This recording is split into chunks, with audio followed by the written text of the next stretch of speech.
Yes, muy bien. Sí. Bienvenidos una vez más a Valija de Apócrifos en sus charlas tradicionales de los lunes en la noche. Esta vez transmitiendo desde Miami y sus playas en sintonía con Buenos Aires, Argentina, y con la alegría de haber sido chuzado ayer en el brazo sin ninguna molestia. Va una, falta otra más. Antes de dar comienzo a esta maravillosa presentación el día de hoy, como siempre quiero tentarlos con los temas de los próximos lunes. El día 26, desde Chile, tendremos a Tomás Lawrence.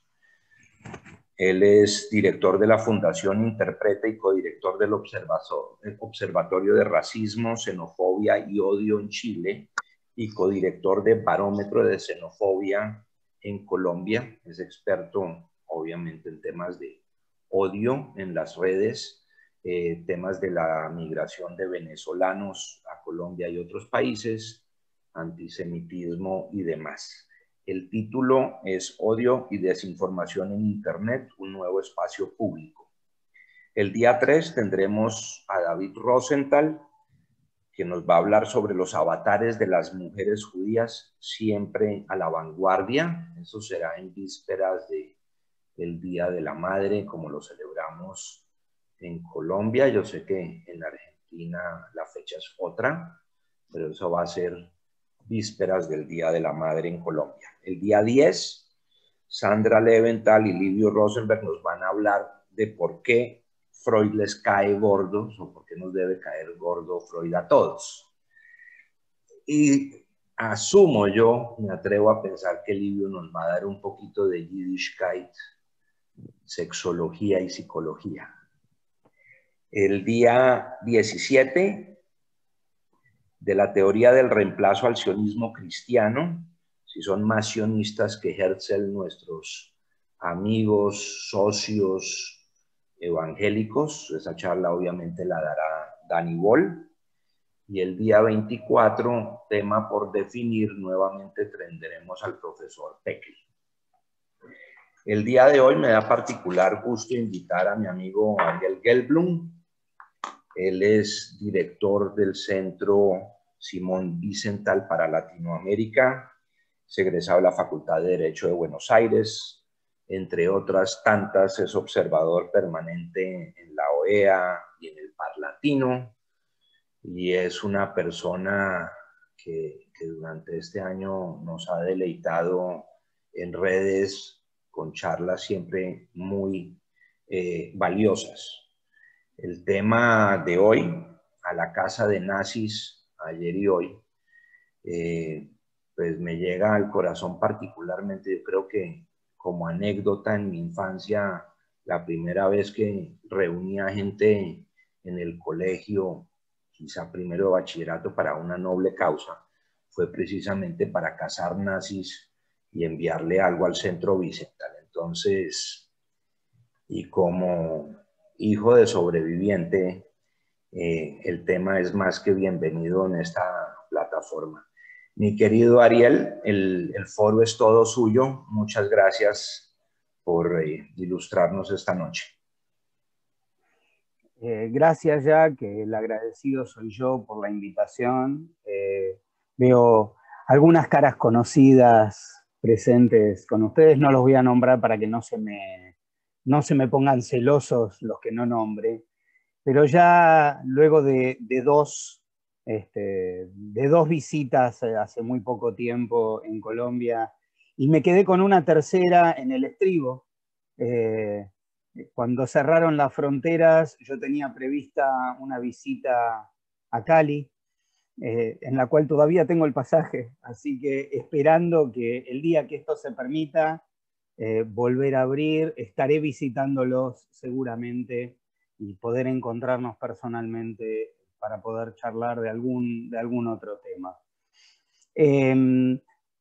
Antes que entremos en la charla, yo quiero agradecerte por toda la publicidad que das a todas mis charlas de los jueves, espacio que desde hace poco más de un año tengo a las 5 de la tarde hora de ustedes, 19 horas de Buenos Aires, llamado Historias de la Historia Judía, donde tomamos algún tema de que entre 3.500 años de historia, todas las semanas encontramos alguno. Y en más de uno nos has ayudado con la convocatoria, o por lo menos después, para poder contar. Y hoy, más que hablar de algún tema que conozco por otra cosa, voy a hablar de mi trabajo. Y un poco de los motivos que también me llevaron a poder hacer lo que hago. Y voy a compartir una presentación que desde ya, a medida que después se les ocurra alguna pregunta, con gusto después vamos a dar un tiempo para poder llevarlas adelante. Hacia el final voy a dejar unos minutos la última para que eventualmente anoten y saquen foto de la pantalla con los datos de contacto, porque si a alguien se le queda una pregunta y se acuerda mañana, gracias a todos estos temas todavía pueden ponernos en contacto. Obviamente vamos a empezar por nuestro mentor. ¿Quién es este señor? Que supongo que muchos o casi todos los que están en esta charla medianamente lo conocen. Pero alguna palabra sí le vamos a dedicar. Simón Wiesenthal fue un sobreviviente del Holocausto, un arquitecto que tenía una familia numerosa. Él y su esposa formaban parte de un enorme clan familiar de más de 90 personas. Y cuando terminó la guerra solo sobrevivieron ellos dos. Él pesaba menos de 50 kilos cuando terminó la guerra y estaba en el campo de concentración de Mauthausen en Austria, cuando llegaron los norteamericanos. A partir de ese momento él vio cómo el ejército aliado se dedicaba a juntar toda la documentación posible para que los perpetradores no les sea gratuito todo lo que habían hecho. Él, así como estaba, y a medida que iba recuperándose, tenía tuberculosis, estaba muy enfermo, y aún así empezó de a poco a ayudar a los norteamericanos a empezar a juntar toda la documentación necesaria. Cuando la guerra terminó, él decidió quedarse a vivir en Austria, porque entendía que si él quería buscar a los nazis tenía que quedarse en el lugar donde ellos vivían. Así que él decidió, mientras otros buscaban nuevos destinos, él y su mujer se quedaron allí. Y a lo largo de su vida, él no volvió a construir casas ni a diseñarlas, sino que dedicó hasta el último de sus días a tratar de buscar justicia y no venganza. Sus investigaciones, su auxilio a la justicia, sus denuncias, lograron identificar, detener, juzgar y condenar alrededor de 1.100 criminales nazis y sus gustosos aliados.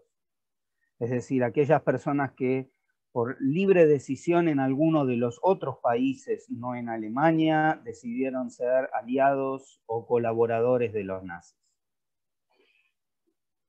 En el año,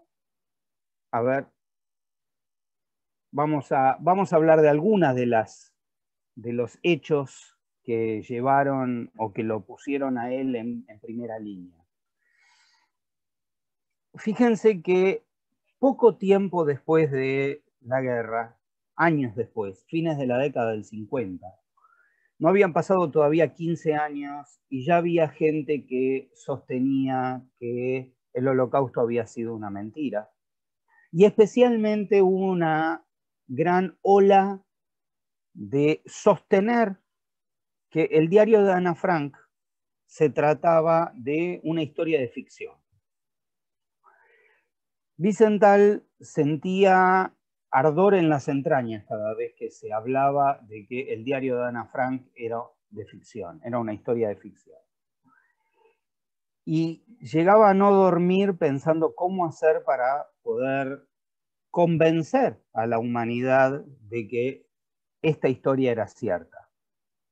Y hasta que encontró la fórmula.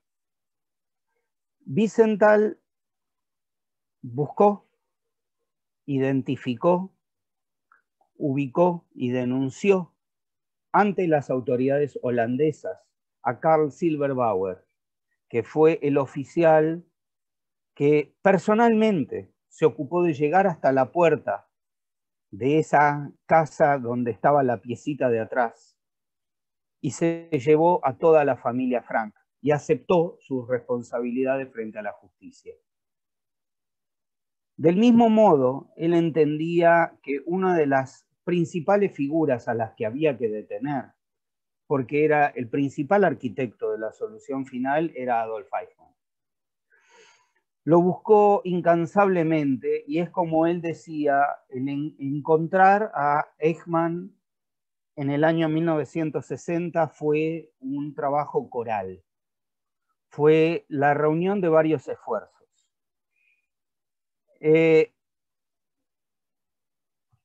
Eichmann fue identificado con el nombre con el que vivía por ese entonces Ricardo Klement en las afueras de Buenos Aires, siendo un empleado de Mercedes-Benz. Y fue secuestrado. Argentina festejaba en el año 1960 150 años de la libertad, de la Revolución de Mayo de 1810. Por aquel entonces se armó toda una estrategia de que la única vez que un avión de El Al había llegado hasta Buenos Aires fue el que traía a la delegación presidida por el canciller Abba Eban, pero el equipo del Mossad que se iba a llevar a Adolf Eichmann venía en ese avión y algunos ya estaban esperando aquí en Buenos Aires. Y luego de haberlo capturado, haberlo drogado, subido al avión, parecía borracho, lo llevaron a Jerusalén, donde fue, por supuesto, condenado a muerte y ahorcado. ¿Cuál fue alguna de la participación que tuvo en aquel momento Wiesenthal para la detención?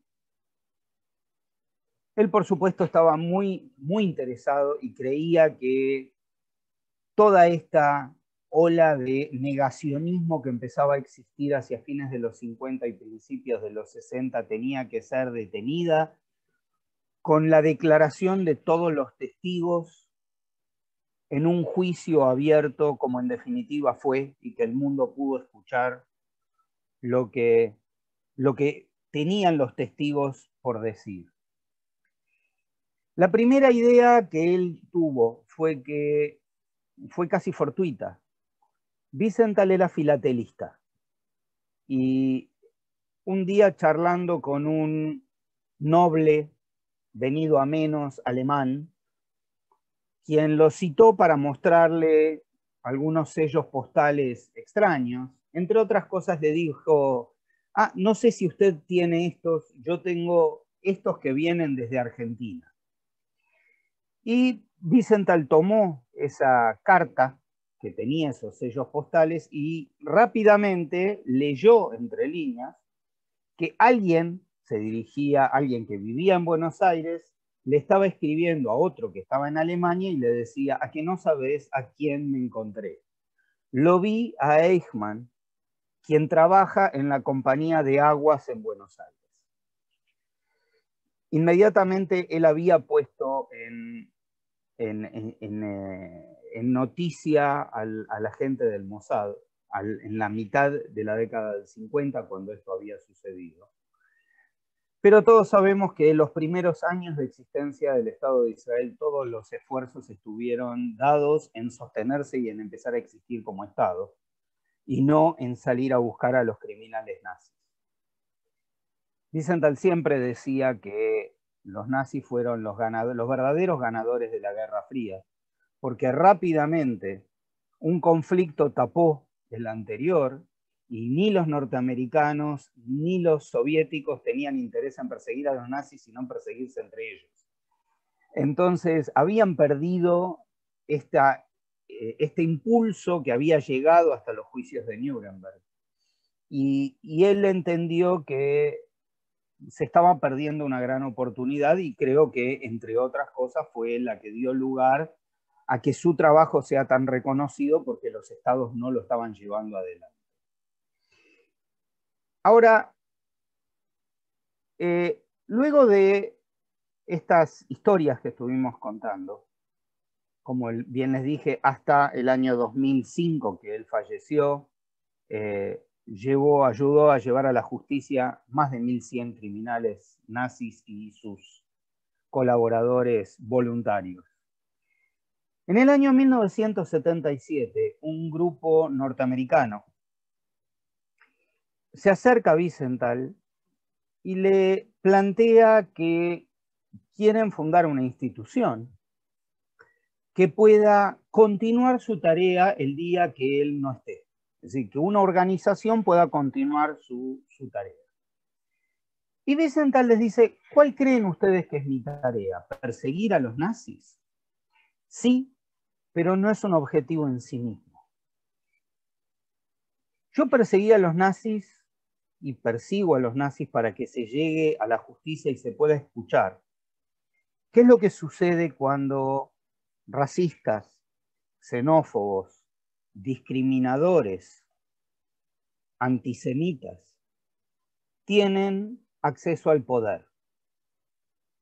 Yo quiero que, si a mí me preguntan, yo no quiero que la institución que continúe mi tarea sea solamente un memorial de la Shoah o un museo.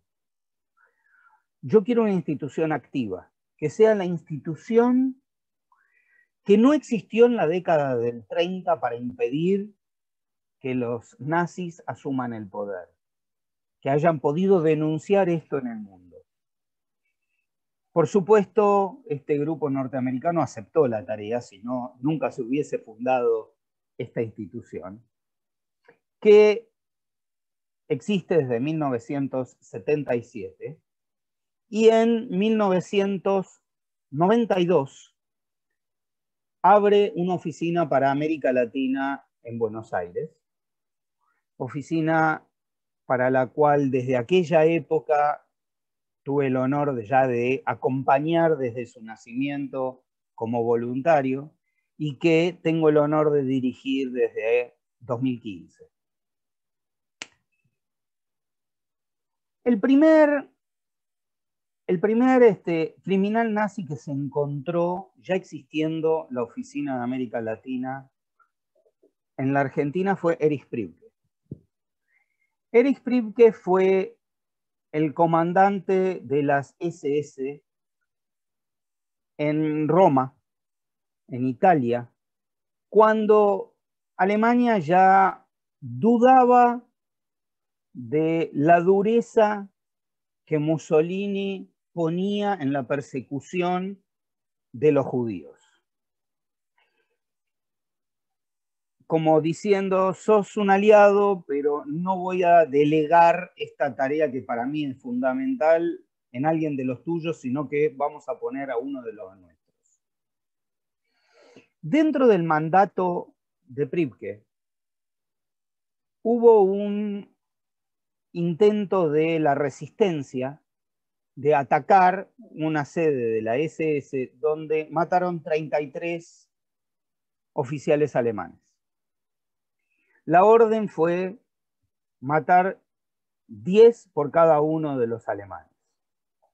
Priebke, en una redada, llevó a 335 personas, casi 100 de ellos judíos, es decir, trató de encontrar la mayor cantidad de judíos posible y cuando no, los llenó la cantidad con otra gente, en las afueras de Roma, en un lugar llamado Fosas Ardeatinas. Y por supuesto, mató a los 335. La captura de Priebke podría inclusive dar lugar a alguna serie el día de mañana. El Centro Wiesenthal estaba ya a través de una persona que estaba haciendo una tarea encubierta. Se infiltraron en un grupo alemán que por entonces, a principios de la década del 90, estaban armando toda una nueva organización neonazi. Y, entre otras cosas, se estaba tratando de averiguar cómo era financiada. Y los nexos para poder saber cómo se financiaba llevaban hasta Bariloche, Argentina.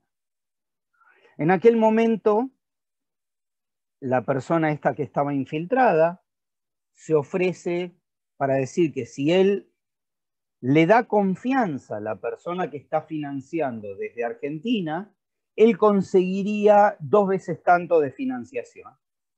Entonces logra la confianza necesaria para poder llegar hasta Bariloche, en el sur de la Argentina, y viene acompañado por un equipo de televisión norteamericana, con Sam Donaldson, el periodista muy reconocido de la década del 90. Y cuando llegan, encuentran a esta persona, que era una persona que no era, digamos, dentro de los viejos nazis buscados, sino que en aquella época era alguien de muy poca monta. Y cuando lo encuentran, él dice, ¿y por qué me vienen a buscar a mí si Pripke está en la otra esquina, en la otra cuadra, siendo el presidente de la escuela alemana de Bariloche y que existe con su verdadero nombre y se mueve como si fuese un vecino ejemplar de Bariloche?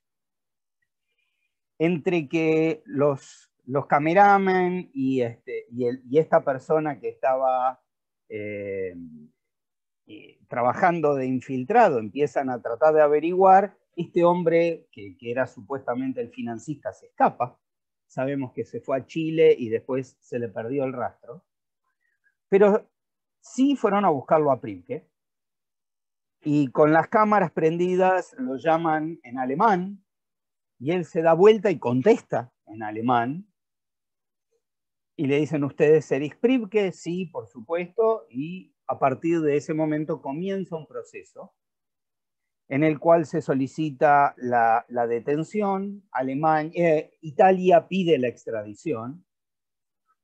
Y finalmente fue extraditado a Italia.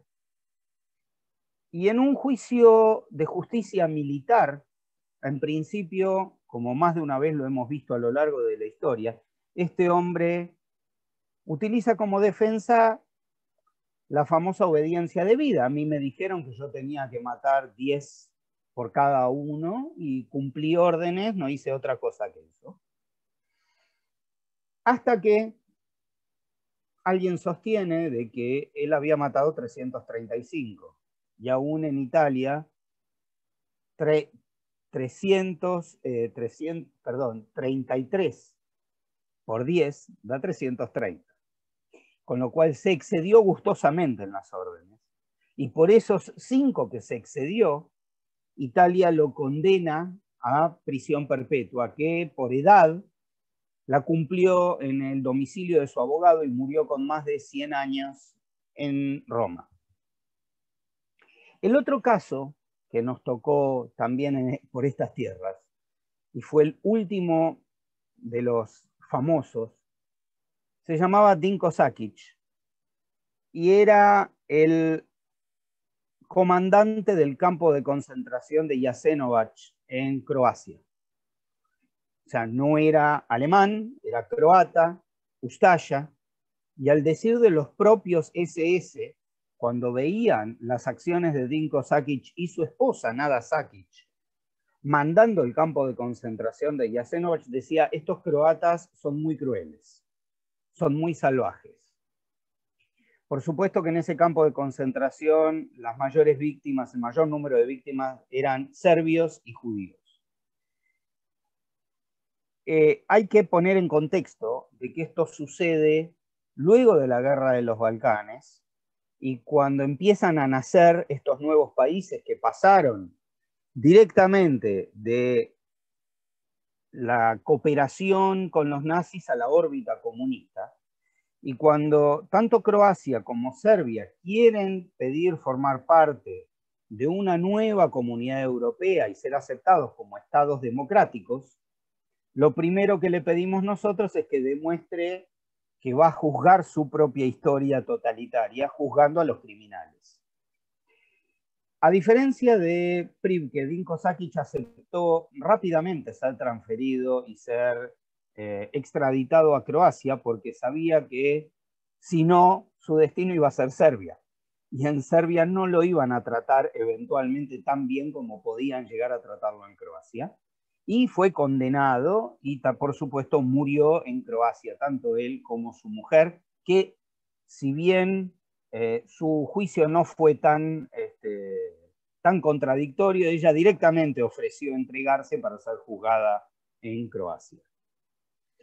Ahora bien, nosotros hasta el día de hoy seguimos con la búsqueda y tenemos un protocolo. Un protocolo que nos indica que primero nos interesa que alguien esté vivo.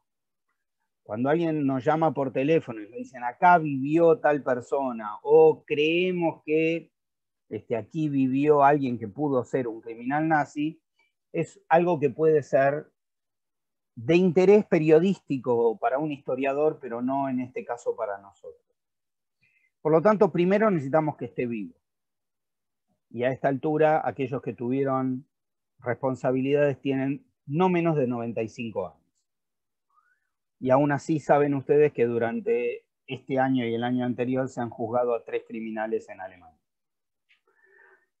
El segundo caso es que física y psíquicamente estén en condiciones de afrontar la justicia. Ir a buscar a alguien que sea un anciano decrépito que genere empatía solamente porque no puede responder una pregunta o porque está postrado, no tiene razón de que nosotros nos esforcemos para mostrar al mundo que aun cuando sea grande, para nosotros la ancianidad no implica impunidad, pero sí tiene que ser responsable, poder ser responsable de sus acciones. Y en tercer caso, suponiendo que las dos primeras se cumplen, tenemos que encontrar que algún país esté dispuesto a solicitar su detención y extradición y, por supuesto, juzgarlo. Nosotros nos definimos, como dije al principio, en que nuestro legado es ser la institución que debió existir para impedir el ascenso del nazismo. Denunciar el racismo, la xenofobia, la discriminación, el antisemitismo. Y después de 2 atentados tremendos en Buenos Aires en la década del 90, y el de las Torres Gemelas, la utilización del terrorismo en todos los lugares del mundo. ¿Y cómo lo hacemos? Por supuesto, primero reaccionando. Suceden cosas y inmediatamente tenemos que salir a actuar, denunciando, poniéndolo en los medios, como todos aquellos que al día de hoy nos siguen en todas las redes sociales saben que nosotros lo hacemos, donde pedimos a los estados o a los organismos internacionales acciones concretas, o bien buscando alguna fórmula de poder instaurar o instalar dentro de las sociedades mejores prácticas. Una de ellas, que es la que hoy más nos ocupa, es poder tratar de lograr que la mayor cantidad de estados nacionales adopten la definición de antisemitismo que la Alianza Internacional de Recuerdo del Holocausto, que es un organismo formado por países, emitió. No es una organización judía y si bien Israel es parte, hay otros 34 países del mundo que son parte, y elaboraron una definición para dejar en claro cuándo un hecho es antisemita y cuándo no. La adopción por parte de los países permite exigirle a estos países que apliquen la ley de esa definición que a su vez adoptaron. También los organismos internacionales, en América Latina, Hoy más de 30 países en el mundo adoptaron la definición de antisemitismo, y en la región el primero fue Uruguay, el segundo fue Argentina, el tercero fue Guatemala, el 27 de enero de este año. En cuanto a organismos internacionales, la OEA lo adoptó antes que todos los países, y lo adoptó en 2019, estando yo en la Asamblea General que se llevó a cabo en Medellín. En mi visita allí logramos que la OEA adopte esta definición. Ahora bien, a raíz de este trabajo que se hizo con los países, nosotros hemos logrado que lo adopten ya 12 universidades, con las que a su vez el hecho de haberlo adoptado nos permitió atacar hechos de antisemitismo en forma concreta. En uno de los casos, o haciendo un resumen, porque esto puede dar para otra charla, pero en universidades hemos logrado que alumnos que llevaron adelante acciones antisemitas sean suspendidos y obligados a hacer cursos para poder entender y buscar cómo modificar esta actitud, y se ha logrado. Hemos logrado suspender y echar profesores por llevar adelante acciones antisemitas. Hemos logrado que una periodista que trabajaba con un usuario de Twitter relacionado con la universidad modifique su usuario porque la universidad no quería hacerse cargo de lo que ella estaba diciendo. Hemos logrado distintas asociaciones profesionales, colegios de abogados, asociaciones religiosas que adopten esta definición, e inclusive la Asociación de Fútbol Argentino lo ha hecho, así como la Premier League y algunos otros lugares en otros lados del mundo. Y esto nos permitió, por ejemplo, que un jugador de fútbol que había sido suspendido por una reacción antisemita en un partido de fútbol, se le mantenga una suspensión de 8 encuentros cuando, frente a la pandemia, todos los demás jugadores se les levantaba la sanción porque necesitaban más jugadores en los equipos. Con lo cual, esta no es un tema teórico, sino que es absolutamente práctico y es un nuevo elemento en la lucha contra el antisemitismo.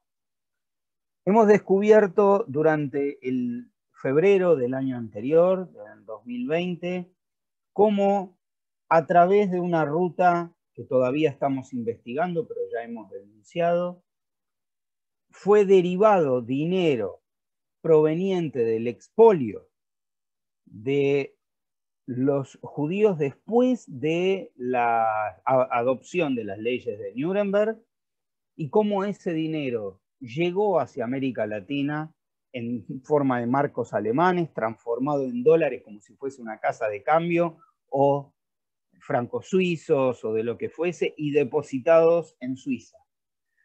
Investigación que al término de la pandemia continuaremos.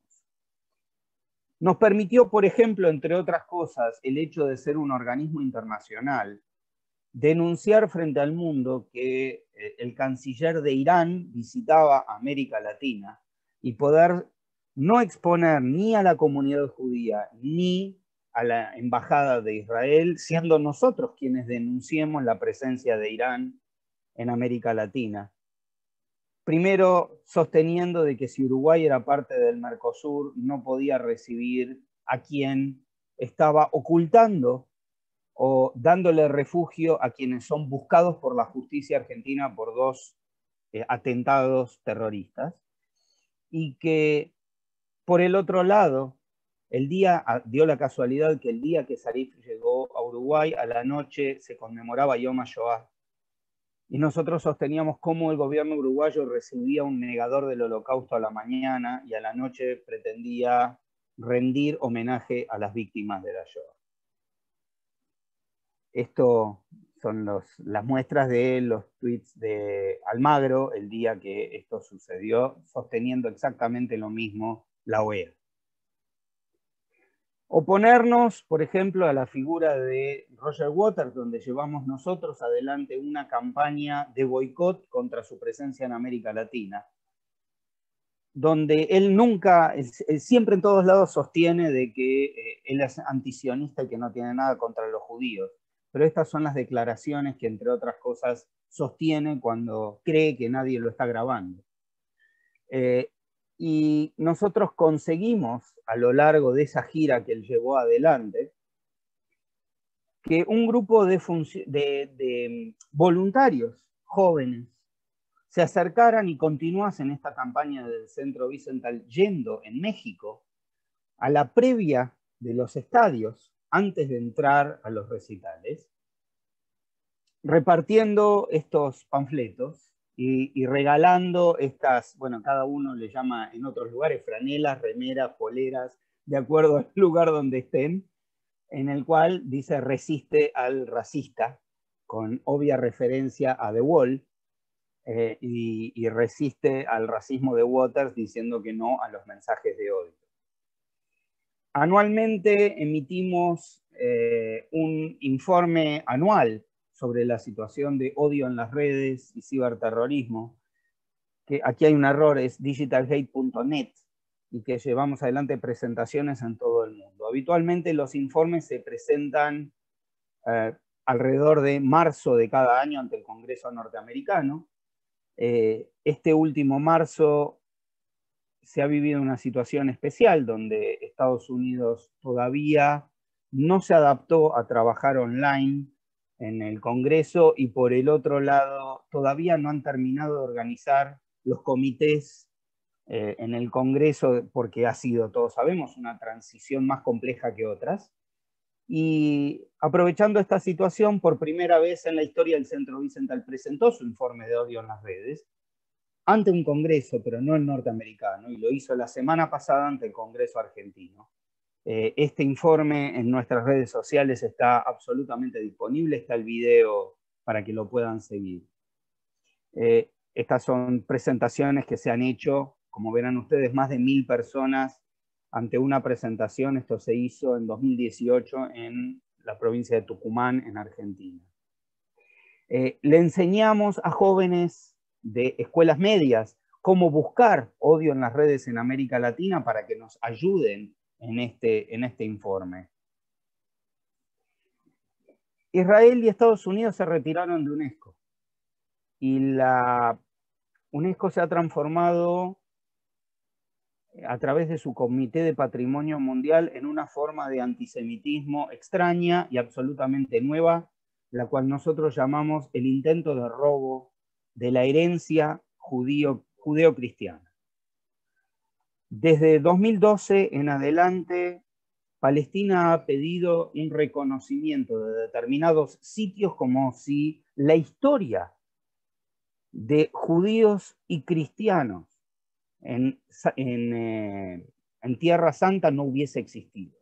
Por ejemplo, sostener en 2015 que la ciudad de Al-Quds, que es el nombre árabe que tiene Jerusalén, tiene que ser importante para la humanidad porque el caballo alado de Mahoma, llamado Burak, fue atado a unas rocas durante esa noche y por eso hay que reconocer la plaza de Burak. Señores, las rocas a donde fue atado no son otras que el Kotel o el muro occidental, que formaba parte del templo que ya existía, templo en el cual en sus portales Jesús echó a los mercaderes. Reconocer que Al-Quds tiene solamente su valor histórico por el caballo alado de Mahoma es desconocer e intentar borrar toda una etapa de la historia que año a año vienen haciéndolo. La única voz judía que puede presentarse 2 minutos en el Comité de Patrimonio Mundial es este señor que ustedes ven acá, que se llama Shimon Samuels y es el director de Relaciones Internacionales del Centro Wiesenthal, quien cada vez que le toca hablar es silbado, abucheado, escupido, pero es la única voz presente desde los judíos para defender esta forma de antisemitismo.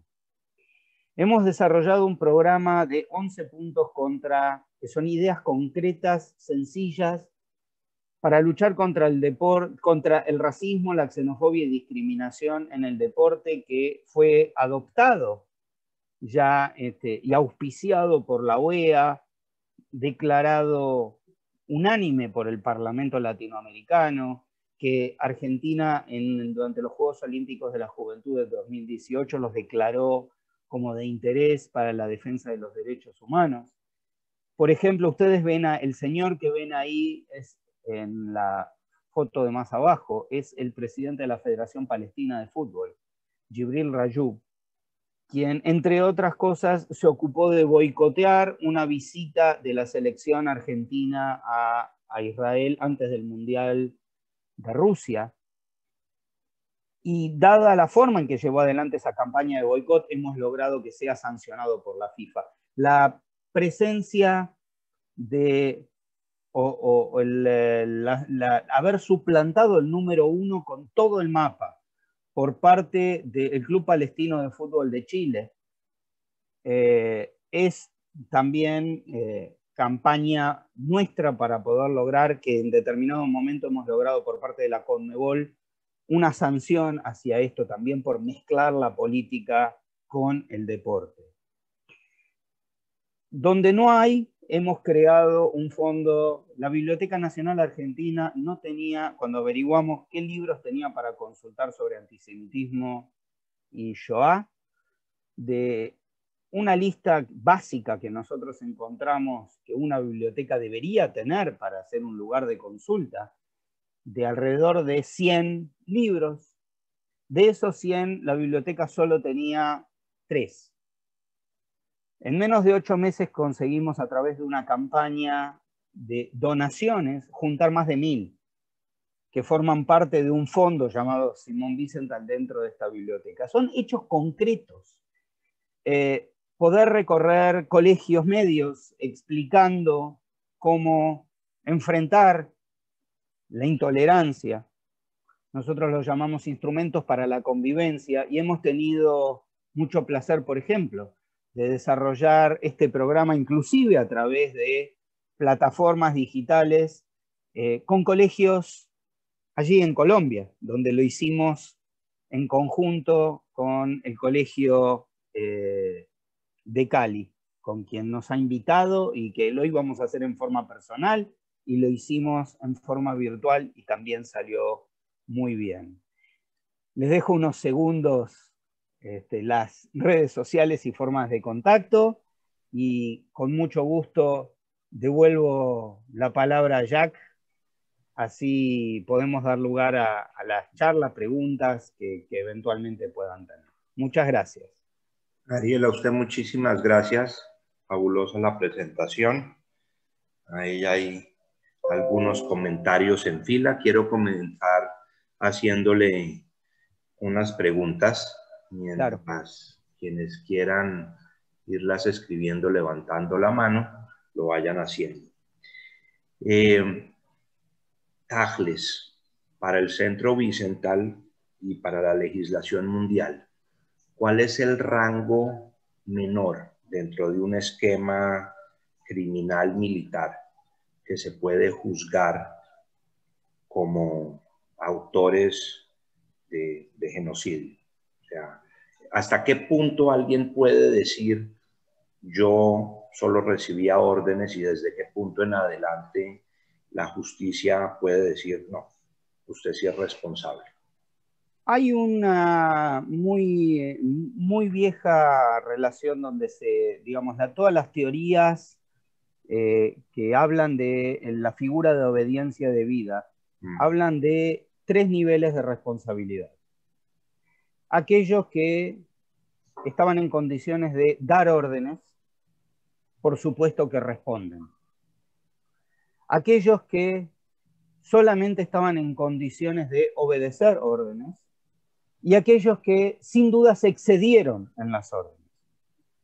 El primero y el tercero, en cuanto sean demostrados, son juzgables. El tercero tiene una eventual fórmula para poder quitar eventual responsabilidad. Creo que con eso queda claro, ¿verdad?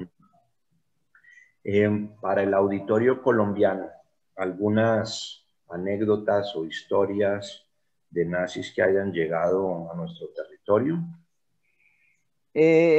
No, yo no tengo de la época nuestra, de la que a mí me ha tocado. No se olviden que yo fui voluntario anterior y, digamos, yo entraba en los temas una vez que ya estaban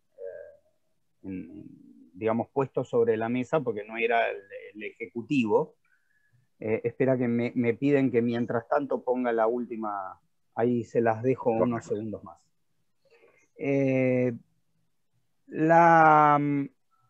A mí me toca desde 2015 en adelante, y desde 2015 en adelante no tenemos registro de ninguna presentación o de ninguno que pueda estar vivo hoy. Hay algunas dudas que en algún momento pudieron aparecer, pero ninguno en territorio colombiano. Y sí, de los que hubo historias de nazis en territorio chileno, paraguayo, brasileño, uruguayo. Por supuesto, no podemos descartar de que haya habido muchos otros, pero que nosotros podamos detectarlos hoy y llevar a la justicia o contar esta historia, no tengo ninguno hoy como para poder contarle a nuestro público colombiano. Y otra pregunta también haciendo referencia al caso colombiano, pero obviamente no de temas de nazismo, sino la realidad colombiana.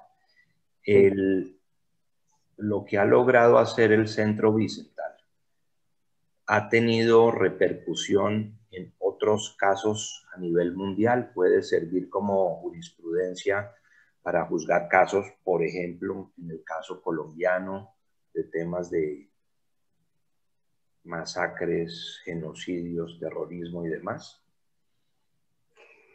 Yo creo que la jurisprudencia es una materia viva. Es decir, va haciéndose a medida que los abogados que nos toca actuar en cada uno de los momentos buscamos inspiración en algún hecho anterior.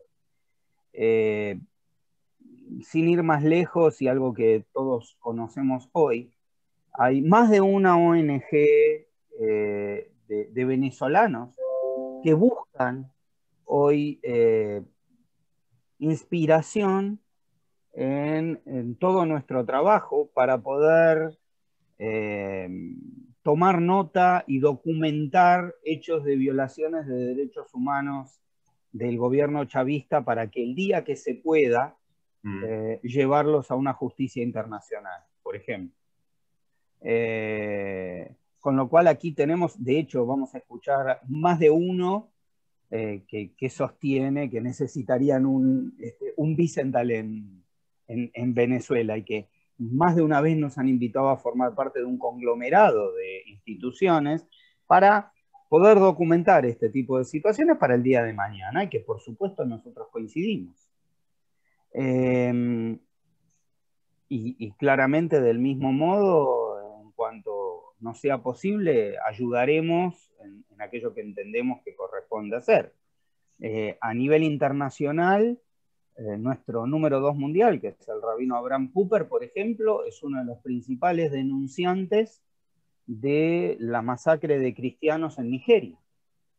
Es decir, no hay cristianos suficientes en el mundo que hagan denuncias como el libro de Next Jihad, escrito el año pasado por el rabino Abraham Cooper, o la denuncia de las violaciones de derechos humanos a los musulmanes uigures en China, que lo hace nuestra propia institución también. La gente no sabe que Wiesenthal, por ejemplo, con más de 90 años, fue uno de los denunciantes de las masacres del genocidio de Ruanda ante las Naciones Unidas. Es decir, porque para nosotros tenían una alta inspiración en lo sucedido durante la Shoah. Así que no veo por qué no pueda ser utilizado para otros casos como los locales. Magnífico. Pregunta Dani Ball si existe esa, o si podemos acceder al listado de esos 1000 libros. de la biblioteca. A ver, ¿qué En sería la el listado de esa? biblioteca. Voy a ver de qué manera se los trato de buscar. No son épocas sencillas porque no tenemos a todo el personal trabajando presencialmente, Estoy seguro que un listado pero resumido de cuáles serían los sí, títulos pero básicos. Yo creo que sí, no, aquí no, en no, esta pero audiencia hay sí, muchos profesores, misioneros pero que estarán muy interesados en poder sí, no nos olvidemos que hacerse a esos textos. estos, estos 1000 libros, cuando nosotros los juntamos, empezamos con que había algunos básicos que a nosotros nos parecía que eran de estudio, que eran importantes para poder tener en una biblioteca que se precie como de consulta de este tema. Aún así nos acercaron gente que escribió testimonios, novelas, digamos que tenían que ver también con el tema, fueron acercándola del mismo modo. Con lo cual, de esta forma se llegan a más de 1000, digamos. Porque en definitiva, además de los eventualmente necesarios de estudio, se juntan otra cantidad, digamos. Todos sabemos de que se ha dado toda una gran ola de testimonios hechos por, digamos, de autobiografías o de bien de otra gente que cuenta historias cada uno quería contribuir con el suyo y los libros que siguen escribiéndose al día de hoy nos los siguen enviando. Muy bien. Entonces, y esta es una lista, como dije antes, es viva porque todo el tiempo se va actualizando. Estamos en una época rara porque además la biblioteca hoy está cerrada al público, entonces quedó a mitad, hubo un cambio de gobierno y de administración en la mitad, entonces no pudieron terminar todavía antes de la pandemia con la digitalización de la lista, con lo cual esto va a seguir. Pero me parece que si eventualmente lo que tiene que ver es con buscar que alguna otra biblioteca pública pueda seguir el mismo ejemplo, bueno, es un proyecto que con gusto me sumo en el lugar donde fuese para que lo podamos hacer. Magnífico. Está levantando la mano física Cira Sí, Jun. Sí, de sí. Costa Rica, con quien ya De estuvimos Costa, en una bueno, charla. somos ahora, vivimos ahora en Costa Rica, yo vivo en Costa Rica, pero originalmente tanto mi esposo y yo como somos de Bolivia. Y Sí. la pregunta era si Vicental tuvo algo que ver o estaba metido con la captura de Klaus Barbie, Claramente que conocido sí. como Altman, que sí, pero que no lo mencionó entonces en los países latinos. No pude, son más de 1100, es muy difícil nombrar a todos, pero sí tuvimos que ver con la captura de él y de pedir la extradición. El que, digamos, su arrogancia de Klaus Barbie, para aquellos que no supieron quién era, es la persona que tuvo a su cargo, fue llamado el carnicero de Lyon, con lo cual tengan idea de que fue la persona que llevó adelante una de las matanzas más grandes en Francia.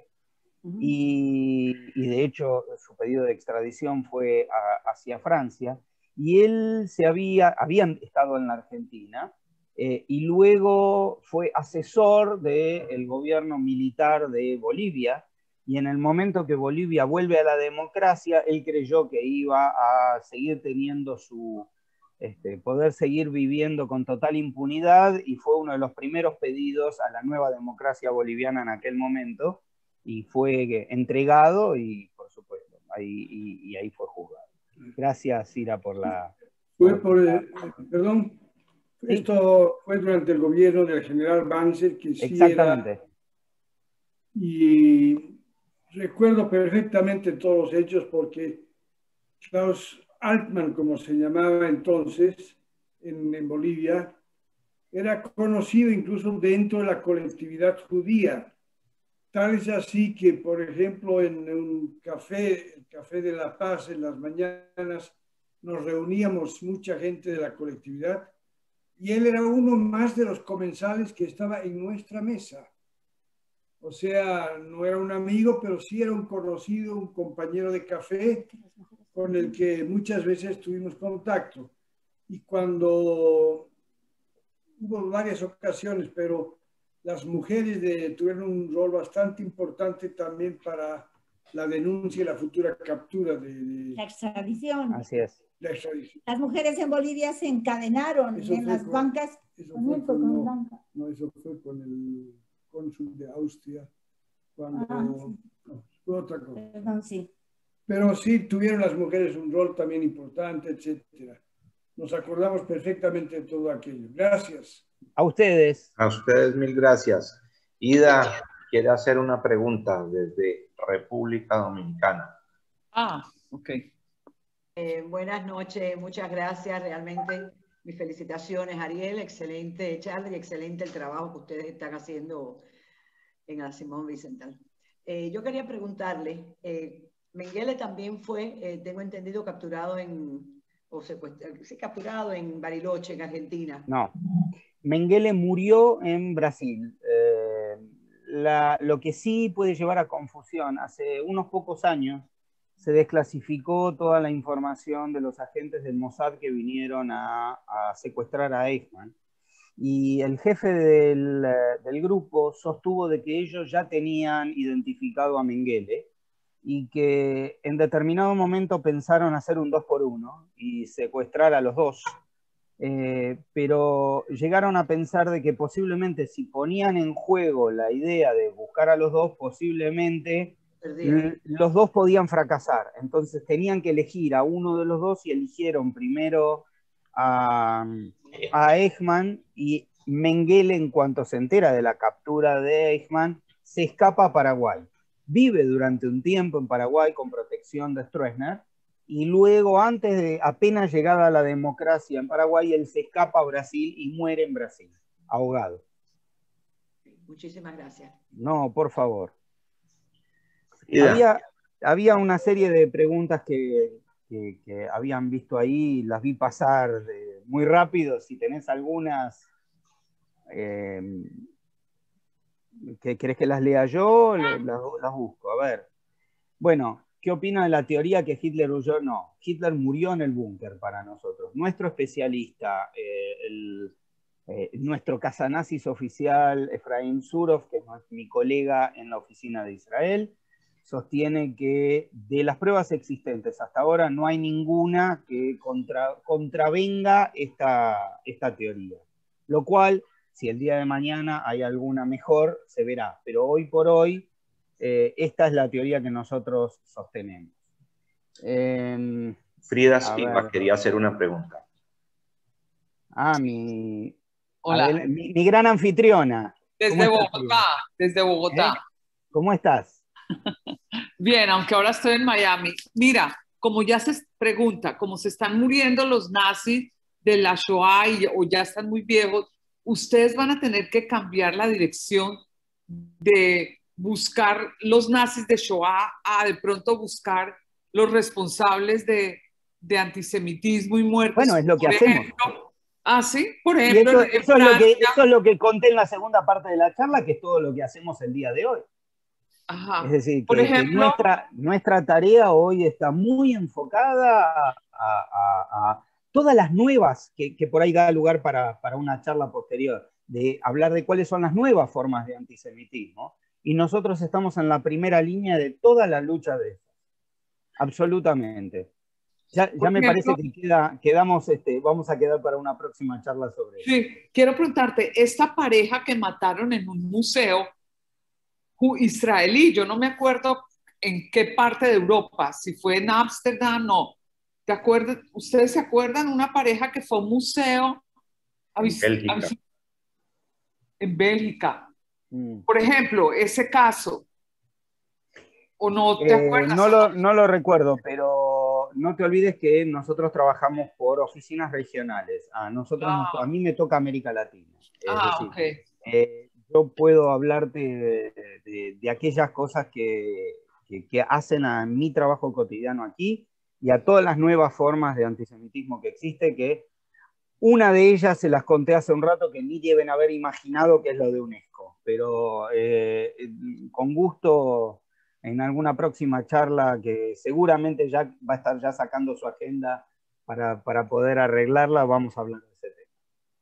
En ese sentido, pregunta Liviu Rosred desde Panamá, en esas tareas de la segunda etapa, igual es algo del banco. ¿pueden trabajar o trabajan No sé. en tándem con, Sí, digamos, el Anti-Defamation League? Lo Cada que hay una en de el las... banco de No, aquí. a ver, les voy a pedir a los demás que por favor 3.700. silencien los... porque... Ay, pero hay que ahí ver. está. Bien, gracias. Cuando se da la posibilidad de trabajar en conjunto lo hacemos, y cuando no, digamos, hay distintas funciones que distintos organismos llevamos a cabo. Una de las formas más sencillas, digamos, que yo busco para que la gente pueda entender un poco más la idea jurídica de esta institución es... Hay instituciones que representan a las comunidades judías locales, o eventualmente el Congreso Judío, que representa, digamos, es una superrepresentación del resto de las comunidades judías de la región. Nosotros no nos arrogamos la representación de nadie. Somos una ONG independiente, nos presentamos y como tal somos reconocidas en el mundo, tenemos la misma... el mismo estatus jurídico que puede tener Greenpeace o Médicos Sin Fronteras, por ejemplo, pero somos una organización judía de derechos humanos. Lo mismo que, no sé, Amnesty International, estamos en los mismos foros internacionales, nos reconocen de la misma forma, pero no nos arrogamos la representación de nadie. Lo cual eventualmente a nosotros nos da la posibilidad de poder hablar sin comprometer a ninguno de las autoridades de ninguna comunidad. Pero por supuesto trabajamos en conjunto y nosotros tratamos de coordinar con las comunidades locales aquellas cosas que vamos a hacer. Pero, digamos, tenemos esa libertad que nos permite ser un organismo independiente. Creo que eso queda un poco más claro, ¿verdad? Muchas gracias. No sé si... ¿Cómo se llama la ONG? Centro Simon Wiesenthal o Simon Wiesenthal Center. ¿Alguien más tiene preguntas? Perdón, una pregunta que quiero hacer. Sí. Yo quiero hacer una pregunta. Siendo que los nazis tenían semejante arraigo del odio hacia los judíos, los hijos de los nazis, ¿no será que tienen también esos genes y esa educación, no? No sé, pues... Con mucho respeto, Regina. Los hijos no heredan... No tienen la culpa. Los hijos no heredan la maldad de los padres. Si la adoptan por propia decisión ya es otro tema. Ahí nos haremos cargo de lo que corresponda. Pero entendemos de que estas cosas no son hereditarias. Después, si la adoptan con mucho placer... Pues la educación... Bueno, pero también tenemos muchas historias en las cuales algunos han hecho críticas razonables de lo que les ha tocado vivir. Y estamos en una época donde la cantidad de literatura que está habiendo, de gente que se enteró de lo que sucedía y que le habían engañado desde chico, o la vida en una sociedad democrática les hizo tener una visión diferente de lo que le tocaron vivir a los padres,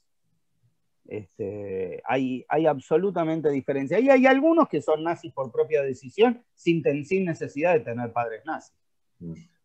Yo digo, los hijos no tienen la culpa, pero la educación que les han dado en la casa a los padres es muy peligrosa, me parece, ¿no? Bueno, pero las sociedades democráticas nos permiten tener los remedios contra eso, y sobre todo la ley.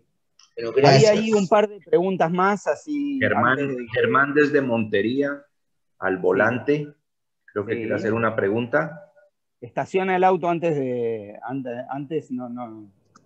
Sí, señor, ya estoy estacionando lo que era ir saliendo. Gracias. Es lo siguiente, por History Channel han presentado documentales en los cuales dicen que en la zona de Bariloche todavía hay algunas viviendas que tienen como que una especie de veto o restricción para que se acerquen, que quedan en un lago.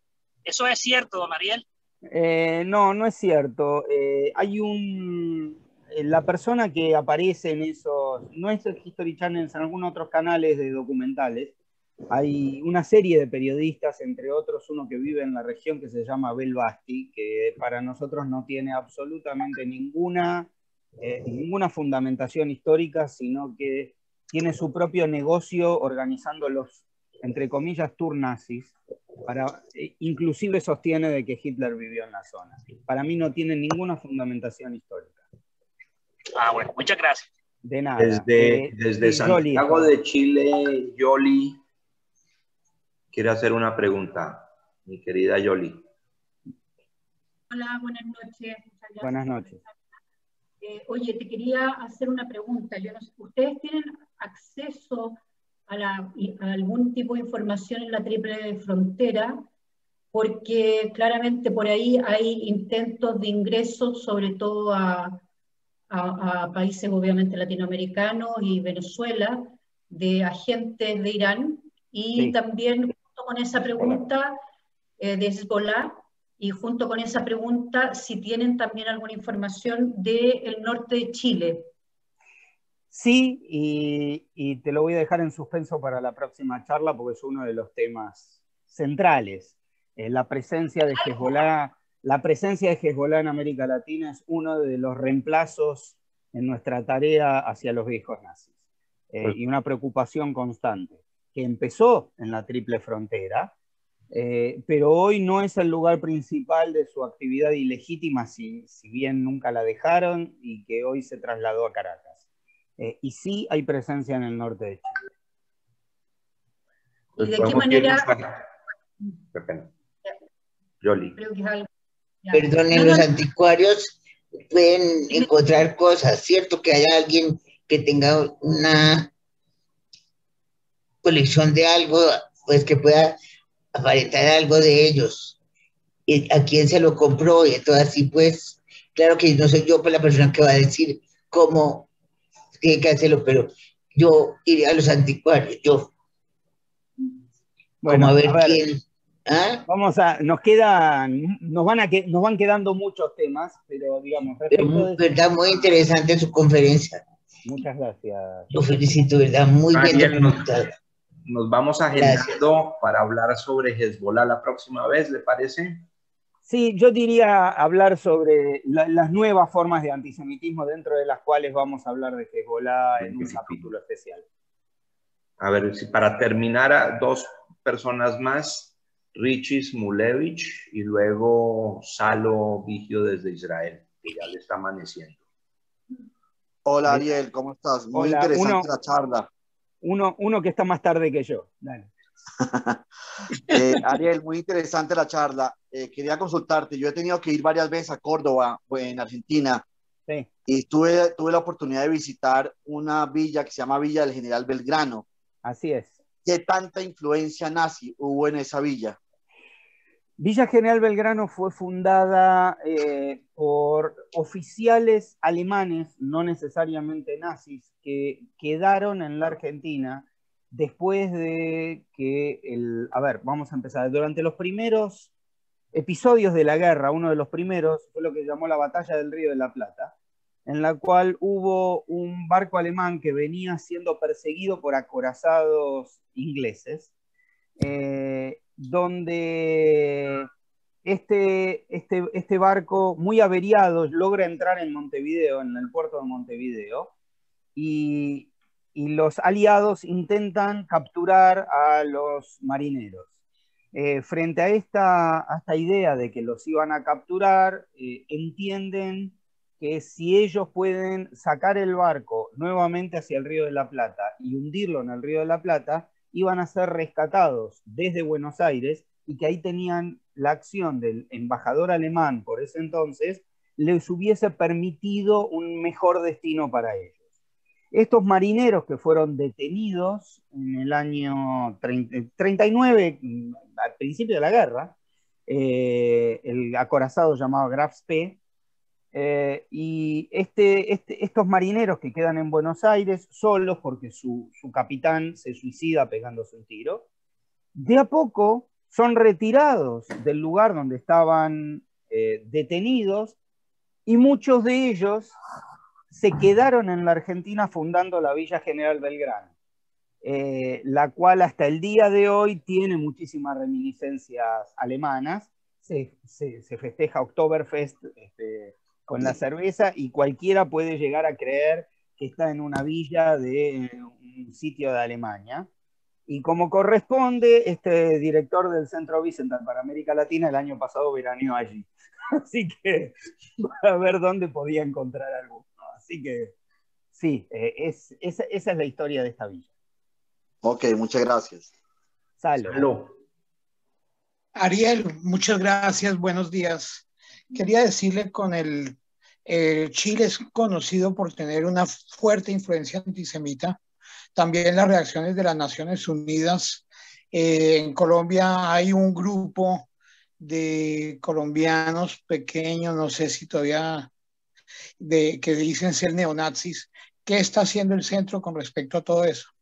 Mucho, y todo eso le prometo para la próxima charla, porque da lugar para muchísimo de todo eso. Sí contarle que hay una historia para nosotros simpática, de un grupo colombiano de neonazis que juntó el dinero necesario para ir a un evento internacional en Alemania, y cuando estos jóvenes colombianos llegaron, en lugar de ser recibidos como hermanos, fueron rechazados por parecerse indígenas y latinoamericanos.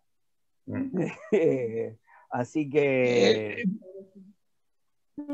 pero que los hay, y con gusto vamos a hablar de ese tema en una próxima, pero me parece inclusive hasta muy bueno que la gente se quede con ganas de más.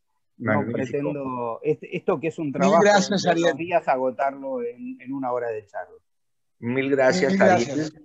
Maravillosa la charla. Efectivamente todos quedamos con ganas de más, entonces nos agendaremos oportunamente. A todos, gracias por su asistencia y nos vemos el próximo lunes para escuchar a Tomás Lawrence desde Chile para hablarnos sobre odio y desinformación en Internet. Feliz noche a todos. Gracias. Gracias a ustedes. Tienen nuestras redes eventualmente para seguirnos. Y hago extensivo esto que ya es invitar a toda la gente a nuestras charlas de los jueves a las 5 de la tarde. Hora Colombia. Ariel, ¿qué nos va a contar el jueves? El jueves tengo una extraordinaria invitada que es una joven tuitera cuyo seudónimo es Gorda Meir, y que les da para que tengan a todos los antisemitas. Y con ella vamos a tratar toda esta historia de las teorías conspirativas, desde los protocolos hasta QAnon al día de hoy, pasando por el Plan Andinia, y todas estas nuevas teorías conspirativas que tienen que ver con el COVID. Pero la charla de los jueves, ahí después lo van a... seguramente lo va a compartir. Lo voy a compartir y si no... Y lo va a compartir, y es siempre el mismo link para todos los jueves donde vamos a tener estas charlas. Ha sido un placer verlo, la verdad. Un gusto. Muchas gracias. Muchas gracias, ¿verdad? Mil gracias, bueno. Muy bueno, muy bueno. Muy gracias. Hable Carla, muchas gracias. Feliz noche a todos. Y para Jackie. Buenas noches, gracias, Jackie. Muy